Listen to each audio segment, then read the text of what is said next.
Olá pessoal, sejam bem-vindos ao canal Mídia e Saúde. Hoje eu vou conversar com a farmacêutica Karen Galina.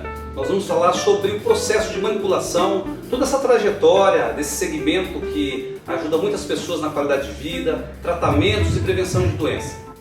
Olá Karen, tudo bem? Seja bem-vinda ao Mídia e Saúde. Já comentamos nos bastidores, né, sobre a importância desse segmento e o que se propõe a fazer.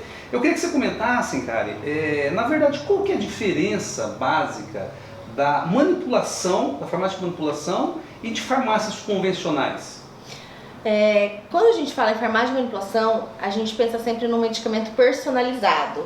Ou seja, um medicamento feito especialmente para aquele paciente. Então ela é individualizada. Quando a gente fala dos ativos que a gente tem, os medicamentos em si, não muda nada dos medicamentos que a gente encontra nas drogarias, nas farmácias convencionais. Os ativos eles são comprados dos mesmos fornecedores, tem os mesmos fabricantes.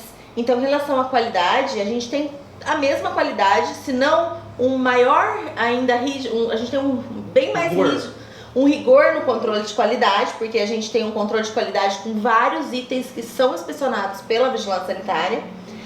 Então, mas o medicamento em si é exatamente com as mesmas funções, a mesma ação, a mesma efetividade de qualquer medicamento. O resultado do medicamento é o mesmo. O que muda é a individualização e a personalização do medicamento. Então, se você às vezes vai no médico e aí ele sabe que você precisa lá de 2, 3 ativos diferentes, em vez de você ir numa drogaria e estar comprando 3 caixas de medicamento, na farmácia de manipulação a gente pode colocar todos esses ativos, desde que sejam compatíveis, né, desde que não interajam entre si, a gente pode estar colocando todos eles dentro de uma mesma cápsula e o paciente acaba tomando uma medicação com 3 ativos, o que facilita muito mais a adesão ao tratamento. E me diz uma coisa, a manipulação ela pode ser implantada, ser usada em todos os tipos de especialidades ou é um segmento específico da medicina? Essa é uma dúvida que a maioria da população tem. As pessoas acham que a farmácia de manipulação ela só faz medicamentos de dermatologia para pele e medicamentos de emagrecer. Essa é a primeira visão que a pessoa tem. Ou faz remédio de emagrecer ou faz remédio para pele. Mas não, dentro da farmácia de manipulação a gente pode tratar todas as áreas. A gente pode tratar a oncologia, a nutrição, a gente trabalha muito com a parte nutricional. Pode trabalhar com a gastro, com a cardiologia, a pediatria a gente trabalha muito dentro da farmácia de manipulação. Por quê? Porque tem muitas crianças que às vezes não conseguem fazer uso de uma cápsula, tomar um comprimido. E como a gente personaliza o medicamento, a gente tem várias formas farmacêuticas. A gente pode fazer na forma de xarope, na forma de gomas, na forma de pastilhas. Então a gente pode facilitar para o uso da medicação para idosos, que às vezes estão acamados, não conseguem engolir, e para crianças. Então são 2 áreas que a gente trabalha muito também dentro da farmácia de manipulação. Karen, parece, a impressão que a gente tem, que muitas pessoas associam, tem a impressão que a manipulação é um segmento novo. Mas a história mostra que na verdade tudo começou antes da indústria farmacêutica, a manipulação já existia. Na verdade nós somos os primeiros farmacêuticos. Então a farmácia de manipulação, que antes até da indústria farmacêutica era o que a gente chamavam de os boticários. Então eram umas boticas onde as pessoas iam com a receita no papel lá pro boticário, que é o farmacêutico, e ele ia lá e ele preparava na hora a medicação.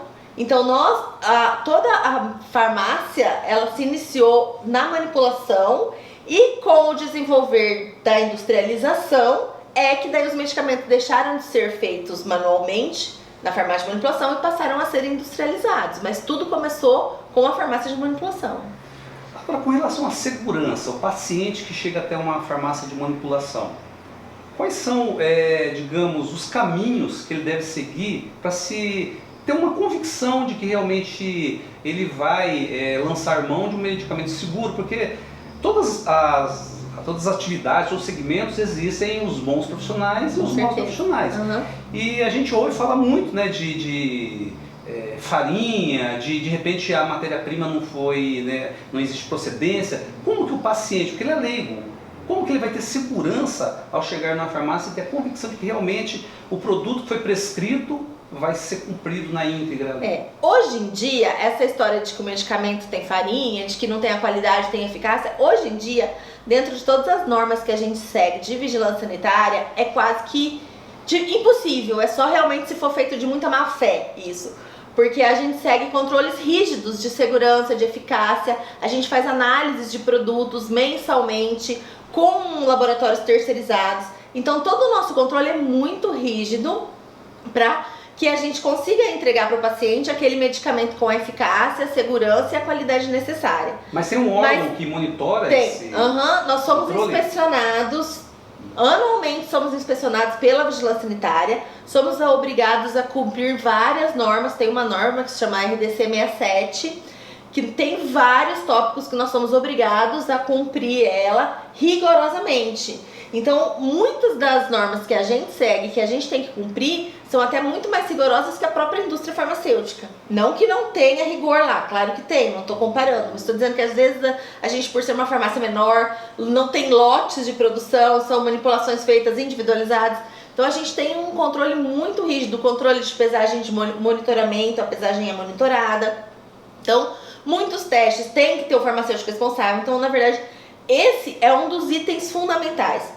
A farmácia de qualidade tem o farmacêutico responsável, o farmacêutico responsável está na farmácia, está disponível pro paciente. Então o paciente chega na farmácia, pergunta quem é o farmacêutico, conversa com o farmacêutico, tira todas as dúvidas com o profissional farmacêutico, porque esse é o profissional que tem que te dar a segurança e a qualidade e garantir toda a qualidade do medicamento. E assim, o segmento da manipulação, existe algum entrave, alguma dificuldade do desenvolvimento, da continuidade, ou você vê como uma atividade como outra, que as dificuldades que existem são inerentes a todos os ramos, ou você consegue identificar, digamos assim, algum empecilho a mais que, digamos assim, que barre, que limite o desenvolvimento da manipulação? Hoje, a atual situação que a gente está, essa situação de pandemia, é a questão de que a maioria dos nossos princípios ativos, eles são importados. E esses processos de importação estão muito dificultados com esse problema de pandemia. Mas fora isso, eu vejo que a farmácia de manipulação, ela é a farmácia do futuro. Porque hoje em dia, a pessoa, ela está sendo tratada, ela está sendo vista pela medicina como um indivíduo único. Então, o medicamento manipulado é um medicamento único, ele é feito para você, com as suas características, na dosagem que você necessita. Então, eu enxergo a farmácia de manipulação como uma farmácia do futuro que vai se manter e vai estar atendendo a população individualmente de uma forma personalizada. Agora, quais são os fatores que estão por trás? Por exemplo, vamos falar de valores. É notório, né, notória a diferença de valores de medicamentos manipulados em comparação aos medicamentos convencionais. Qual que é o segredo aí, qual que é o que está por trás disso? Por que existe uma discrepância, uma diferença grande com relação a preços? Nem todos. Alguns medicamentos dão uma diferença muito grande, porque diferente da indústria farmacêutica que trabalha com o marketing, então o marketing, o desenvolvimento do medicamento, a questão de registros de medicamento, tudo isso tem um custo dentro da indústria farmacêutica. E como a farmácia de manipulação ela é manual, ela é personalizada, ela não tem esse custo. Então o nosso custo é o nosso custo de produção, é o nosso custo da matéria-prima, do princípio e de todo o custo para produzir aquele medicamento, que às vezes acaba ficando um pouco mais acessível para a população. Mas hoje em dia existem vários medicamentos que na manipulação às vezes é até um pouco mais caro do que os medicamentos de drogaria. Por causa da questão de personalização, forma farmacêutica diferenciada, expientes diferenciados. Então, em vez da gente estar fazendo uma cápsula, às vezes se faz em pastilhas sublinguais, pastilhas orais. E esse custo de produção acaba ficando um pouco mais caro do que se fosse comprar um medicamento convencional. Mas essa é a exceção, né? Não é a regra, é a exceção, né? Tá bem parecida, tá bem meio a meio, assim. O medicamento manipulado ele já foi muito mais barato, digamos assim, porque ele não sofria tantos rigores de fiscalização. Então, hoje em dia, como a gente tem muitos custos para estar produzindo dentro de todos os rigores da vigilância sanitária, a gente também tem muitos custos dentro da farmácia. Pelo que eu entendi, uma das possibilidades da manipulação é você inserir vários medicamentos num só. Por exemplo, não sei se é exatamente isso, a pessoa sofre de diabetes, hipertensão e outros produtos, e outros problemas. Então, se ele for numa farmácia convencional, ele teria que comprar separadamente cada medicamento específico para cada doença. É isso? Isso. Na manipulação é possível englobar isso aí num medicamento só? É possível. Desde que venha a prescrição do médico, que o médico verifique a hora que ele vai tomar o medicamento seja o mesmo, né? E que desde que o médico verifique que dá para fazer associação. Porque dentro da farmácia de manipulação a gente trabalha sempre com medicamentos sobre prescrição médica. Então, desde que o médico prescreva aquela medicação para ser tomada na mesma cápsula, a gente faz. Então depende, não são todos os problemas. Não. São problemas específicos. Exatamente. Aí vai depender da avaliação do trabalho em conjunto, né? Então vai depender da avaliação médica para que ele verifique quais os medicamentos, lá o clínico médico, o cardiologista, o endócrino, para ele verificar quais os medicamentos que aquele paciente precisa e quais medicamentos que ele pode tomar junto. Entendi. Necessariamente os medicamentos manipulados têm que obedecer uma prescrição médica. Sim. Como trabalhamos com personalização, então na verdade nós trabalhamos dentro da legislação com a necessidade de uma prescrição de um profissional habilitado.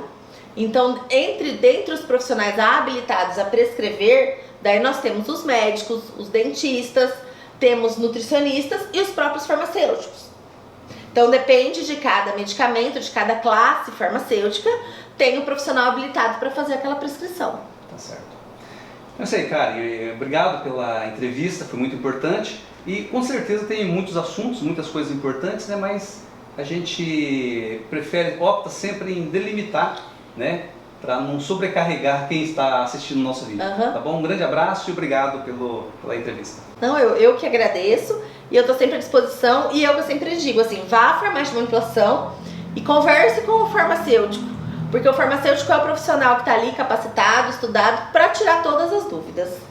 É isso aí, pessoal. Espero que vocês tenham gostado dessa entrevista, tá? Não esqueçam de curtir, de comentar e ativar o sininho para que vocês sejam notificados de novos vídeos do nosso canal. Um grande abraço e até a próxima entrevista.